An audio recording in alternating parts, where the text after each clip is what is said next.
नमस्ते साथियों, आइए इस कालखंड में दुग्ध भंडारण एवं वितरण पंजिका के बारे में जानते हैं। जैसा कि आप देख पा रहे हैं इस पंजिका को, और यह पंजिका हमें जिला के द्वारा प्राप्त हुई है।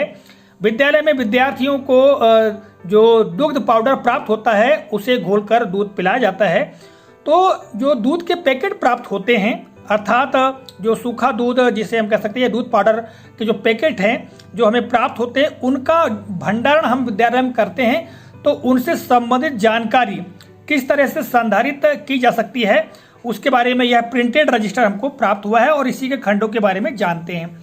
तो सबसे ऊपर तो लिखा हुआ है कि दुग्ध भंडारण एवं वितरण पंजी, ठीक है।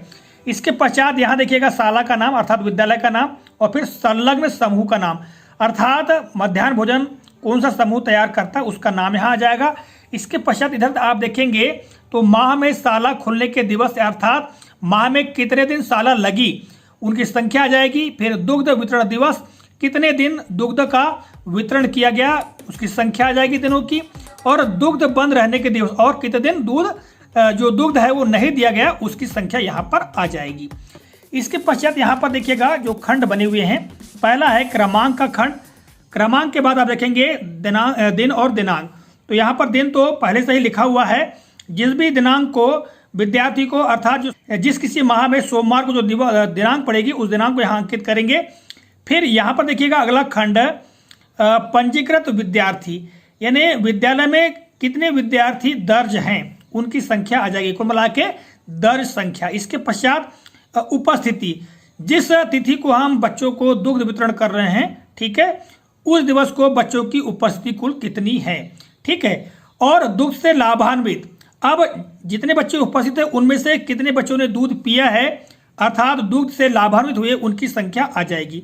ऐसा नहीं है कि सारे के सारे बच्चे ही दूध पीते हो, कुछ बच्चे हो सकता है दूध ना पीते हो, तो उनको छोड़ करके जिन बच्चों ने दुग्ध पिया है उनकी संख्या यहाँ पर अंकित की जाती है। फिर दुग्ध पाउडर की निर्माण एवं एक्सपायरी दिनांक। साथियों यहाँ पर दो खंड दिए गए हैं, निर्माण दिनांक और एक्सपायरी दिनांक। जो दुग्ध पाउडर के पैकेट प्राप्त होते हैं उसमें जो निर्माण तिथि है, ठीक है, मैन्युफैक्चरिंग डेट और एक्सपायरी डेट, ठीक है, यानी समाप्ति तिथि दी गई होती है, तो उसको यहाँ पर आपको अंकित कर लेना है, ठीक है। जिस दिनांक को आप बच्चों को दुग्ध वितरण कर रहे हैं उसी दिनांक को। यहाँ पर फिर आ जाएगा प्राप्त दुग्ध पाउडर वितरण किलोग्राम में, अर्थात जो दुग्ध पाउडर हमें प्राप्त हुआ है तो उसका जो वितरण किया गया है तो कौन से दिनांक को कितना वितरण किया गया है यहाँ पर अंकित करना है। दिनांक आ जाएगी, यानी वही दिनांक आ जाएगी, और कितना वितरण किया गया उसकी मात्रा यहाँ पर आ जाएगी। अब किलोग्राम में कहा है तो हम ग्राम को किलोग्राम में बदल लेंगे और यहाँ पर अंकित कर देंगे, या हम चाहें तो ग्राम में भी लिख सकते हैं। फिर है प्रति छात्र 10 ग्राम के मान से उपयोगित दुग्ध पाउडर मात्रा किलोग्राम में। देखिएगा जितने विद्यार्थियों ने दुग्ध पिया है तो 10 ग्राम का जो पाउडर है, 10 ग्राम पाउडर उसके मान से कितना खर्च हुआ, कितना उपयोग में लाया गया उसकी मात्रा यहाँ पर अंकित की जाएगी, ठीक है। तो ये इस पन्ने में हुआ। फिर अगले पन्ने में जो दिया हुआ है शेष दुग्ध पाउडर की मात्रा किलोग्राम में। अब बच्चों को वितरित करने के पश्चात कितना जो दूध पाउडर है वो हमारे पास में शेष बचा है उसकी संख्या यहाँ आ जाएगी। फिर यहाँ देखिएगा ये महत्वपूर्ण खंड है, दुग्ध चखने वाले व्यक्ति या निरीक्षणकर्ता का नाम व हस्ताक्षर, यानी जो अधिकारी या पालक शिक्षक का सदस्य या जो भी व्यक्ति है दूध पाउडर जो दुग्ध बनाया जाता है उसको उनके द्वारा चखा जाता है तो उनका नाम और उन्हीं के यहाँ पर नीचे हस्ताक्षर हो जाएंगे। फिर यहाँ देखिएगा दुग्ध रखने व वितरित करने वाले स्थान व बर्तन की साफ सफाई संबंधित टीप, यानी दुग्ध जहाँ रखा जाता है अर्थात जो दूध पाउडर है उसके जो पैकेट है जहाँ रखे जाते हैं उस बर्तन की और उस स्थान की साफ सफाई के संबंध में यहाँ पर टीप अंकित की जाती है। आगे देखिएगा फिर निरीक्षणकर्ता की टीप।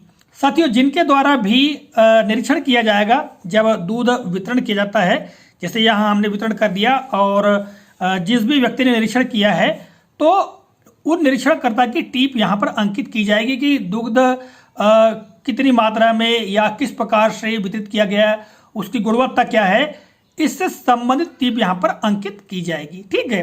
तो इस तरह से ये खंड है। और आगे देखिएगा यहाँ पर यहाँ पर सोमवार बुधवार शुक्रवार सोमवार बुधवार शुक्रवार अर्थात सप्ताह में 3 दिवस सोमवार बुधवार और शुक्रवार 3 दिन वितरित किया जाता है। ठीक है, तो यहाँ पर 3 दिवस यहाँ पर प्रिंटेड है और उन्हीं के दिनांक को हमको अंकित करना है। अर्थात जिस माह में भी हम माह के जिस सप्ताह में यहाँ पर हम बच्चों को दुग्ध वितरण करेंगे उनकी दिनांक यहाँ पर आ जाएगी। ठीक है, तो इस तरह से यहाँ पर देखिएगा पूरे जो दिवस हैं वो यहाँ अंकित हैं, केवल दिनांक अंकित करने की आवश्यकता है। और आप नीचे देखिएगा नोट लिखा हुआ है, दुग्ध भंडारण एवं वितरण पंजी प्रतिदिन शाला स्तर पर संधारित की जावे। अर्थात शाला स्तर पर इसको संधारित करना आवश्यक है। ठीक है, अब साथियों यहाँ पर आता है दुग्ध के निरीक्षण। तो यदि कोई भी व्यक्ति नहीं आता है तो शिक्षक स्वयं ही निरीक्षण कर सकता है, देख सकता है। विद्यालय में बहुत सारे शिक्षक होते हैं, तो जिस शिक्षक के द्वारा भी दुग्ध को चखा जाएगा, उसकी गुणवत्ता की परख की जाएगी, उसी का विवरण यहाँ पर दर्ज कर लिया जाएगा। अब आप नीचे देखेंगे तो हस्ताक्षर प्रधान जनप्रतिनिधि, यानी जो भी जनप्रतिनिधि है उनके हस्ताक्षर हो जाएंगे। हस्ताक्षर निरीक्षण करता जिसने भी निरीक्षण किया है, अब प्रधान पाठक ने किया तो प्रधान पाठक कर देंगे, शिक्षक ने किया तो शिक्षक कर देंगे। हस्ताक्षर जन शिक्षक, फिर यहाँ पर हस्ताक्षर समूह के अध्यक्ष।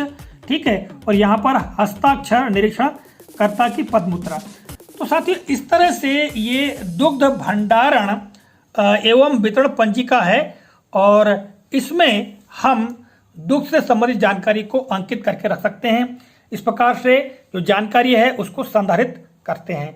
तो साथियों आशा करता हूं यह जानकारी आपको काफी उपयोगी और महत्वपूर्ण लगी होगी। मिलेंगे अगले कालखंड में किसी नए प्रकार नई जानकारी को लेकर, तब तक के लिए जय हिंद।